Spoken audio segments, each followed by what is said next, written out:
og í hinum ósiðferðilega heimi sem að íslensk stjórnmál eru, þá býsna erfitt að vera komin á þetta stóra svið og ætla að fara að standa á sínu. Það ekki fyrir nema þá sem hafa mjög sterk bein og hafa virkilega gefið gaum að því hvað telst vera, siðlegt. Og hvað siðlegt fyrir þjóð sem að hefur í áratugi státað sig að því að vera herlaus? Hvað við hæfi fyrir þjóð sem að hefur yfirlýsta hlutleysisstefnu? Ef við flettum nú bara upp í lagasafninu. Og hvað segir nú þar ef ég bara fletti því nú upp hérna snöggvast, þá eru hegningarlögin hérna frá 1940. Þetta var svona eitt dæmi það hvar við Íslendingar höfum talið að við stæðum. Hegningarlögin eru frá 1940 og að stofni til frá 1940. Og hér segir í 92. grein, annarri málsgrein, eða segir fyrir 92. grein, hver sem af ásetningi eða gáleysi gerir, lýsir eða skýrir óviðkomandi mönnum frá leynilegum hervarnar ráðstöfum íslenska ríkið hefur gert skal sæta fangelsi 10 ár með að sektum eða brot lítilræði 1. Svo segir í annarri málsgrein, sömu refsingu skal hvers á sæta sem að ásetningi að gáleysi stofnar hlutleysi stöðu íslenska ríkisins í hættu.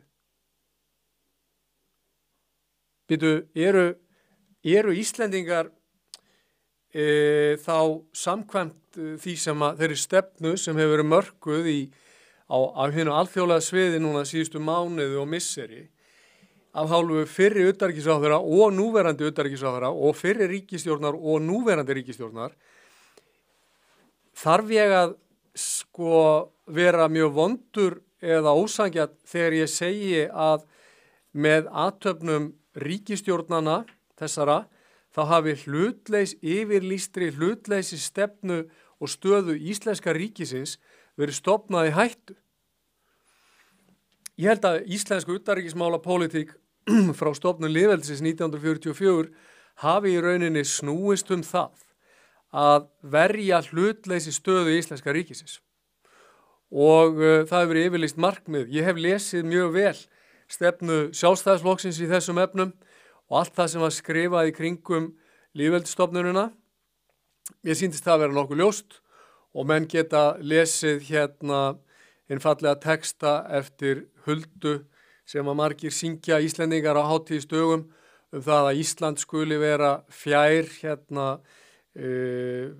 svo langt frá heimsins vígaslóð. Þetta var í raun og veru hluti af sjálfsmynd Íslendinga og hluti og undirstaða í utanríkismálapólitík Íslendinga svo áratugum skiptir, en nú hefur þessu verið kastað á glæ fyrir hvað?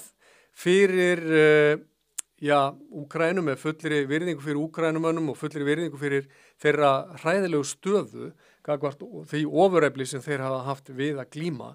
En svona ákvörðun eins og tekin hefur verið og ákvarðanir sem teknar hafa verið af hálfu íslenska ráðamanna, það á ekki að taka slíkar ákvarðanir nema að undangenginni umræðu og þá sýna alþingi Íslendinga og þá sýna íslenskum almenningi þá lágmarks virðingu að blanda Ísland ekki með beinum hætti í hernaðarátökum eins og gert hefur verið og rjúfa hlutleysi án þess að okkur gefist kostur á því að fá að tjá okkur.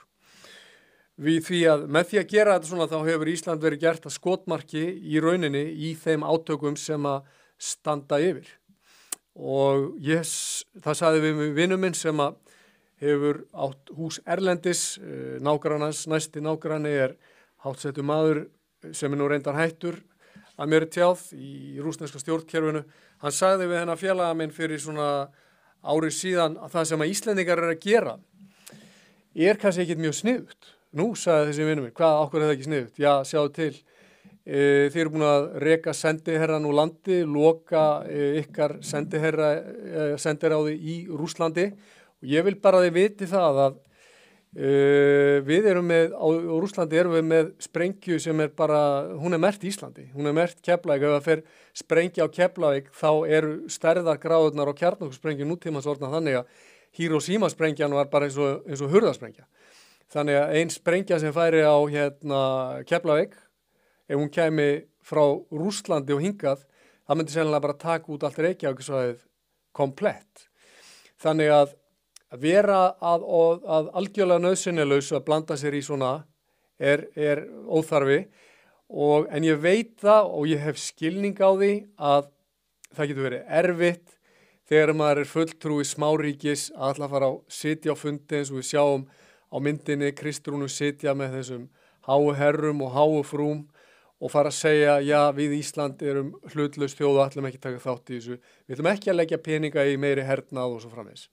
Það hefði verið, að mínu viti, hinn siðferðilega rétta, hinn lagalega rétta og hinn pólitíska rétta og ábyrga framkoma, en vissulega mikil áskorun fyrir nýbakaðan forsætisráðherra Íslands.